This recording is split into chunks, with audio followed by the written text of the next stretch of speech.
जो लोग छोड़ के चले गए उनकी तो गिनती बहुत है, और जो बैंकों का पैसा लेके गए हैं वो एक ही प्रदेश के ज्यादा हैं। और अगर सही तरीके से आप सोचोगे तो नोटबंदी उन्हीं की वजह से हुई थी, और नोटबंदी के बाद बताओ हमारे अधिकतर साथियों के भ्रष्टाचार कम हो गया।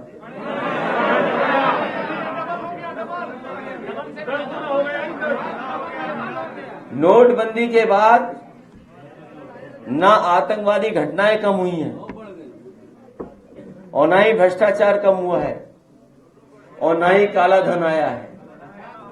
और अगर काला धन नोटबंदी से खत्म हो जाता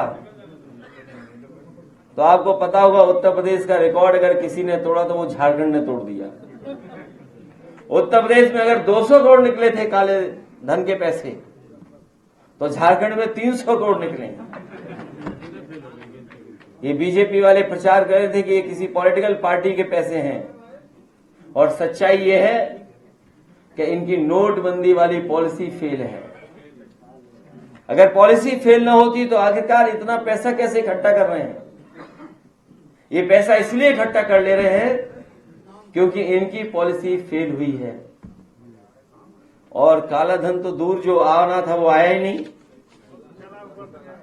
और आज जब हम और आप लोग बैठे तो सुनने में आया है कि यूरिया की बोरी में 5 किलो और कम कर दिया।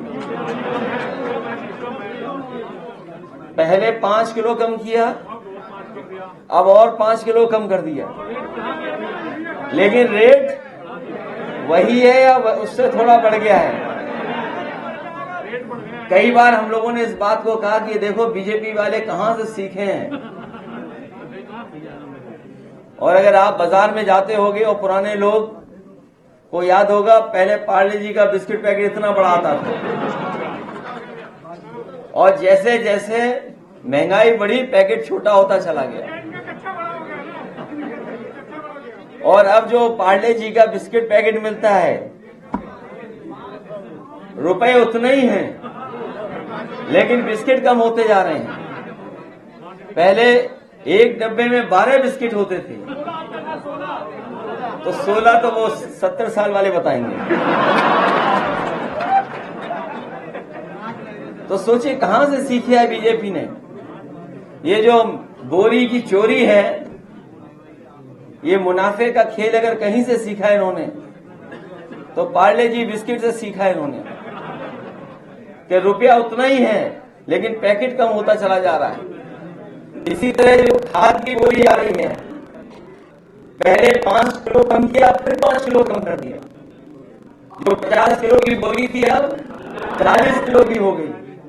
और ये अगर बने रहे और 5, 7, 10 साल